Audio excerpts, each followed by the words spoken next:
देखिए, अगर हमारा इतिहास पढ़ा जाए और जाना जाए तो वो एक वैज्ञानिक इतिहास है और उस विज्ञान के इतिहास में पता चलता है कि किस तरीके से चाहे धरती, चाहे आकाश और हमारे वेदों में कई ऐसे सूक्त मिलते हैं, सूत्र मिलते हैं जहाँ पर इन सब चीज़ों का हमने जिक्र किया है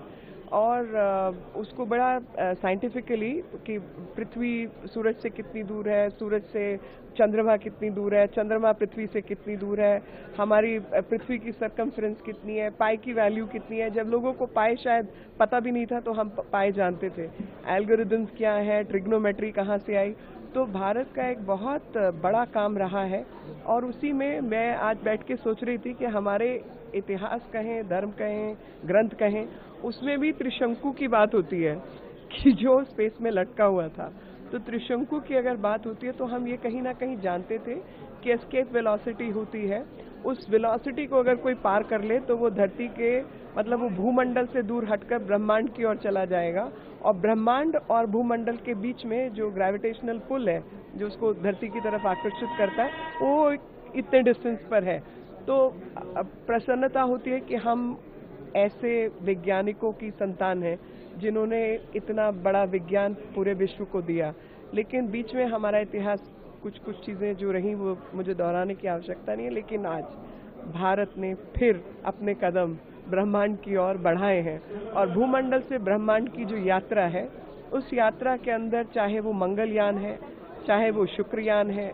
चाहे वो आदित्य L1 है, चाहे वो भारत स्पेस स्टेशन बनाने की बात है,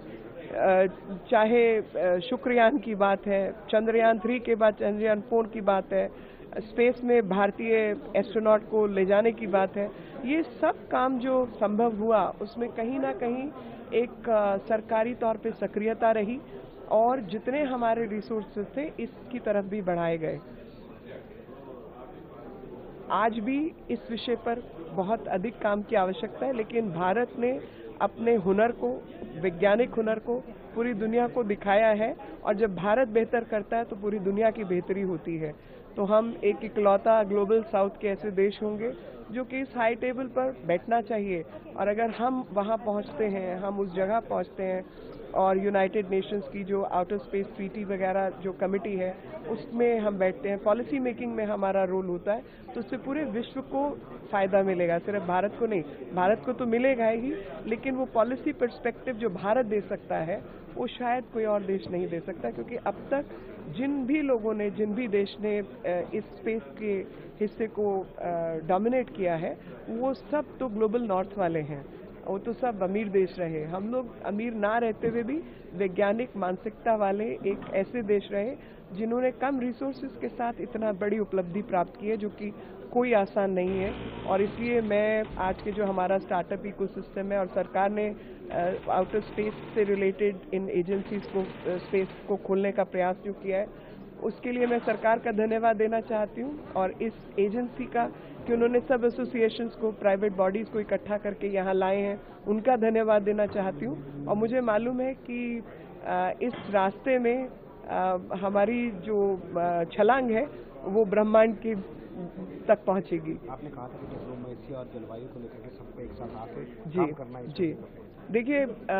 डेटा शेयरिंग एक ऐसी चीज़ है जिसके अंदर सब देशों को एक साथ काम करना चाहिए। बहुत सारे ऐसे कार्य हैं जिसमें हमें साथ रहने की आवश्यकता है, लेकिन हमने देखा अभी स्पूफिंग जैसी चीज़ें भी हुई हैं, तो भारत आत्मनिर्भर बने उसका भी प्रयास रहना चाहिए और उस पर भी काम, दोनों चीज़ें साथ चलेंगे। जी,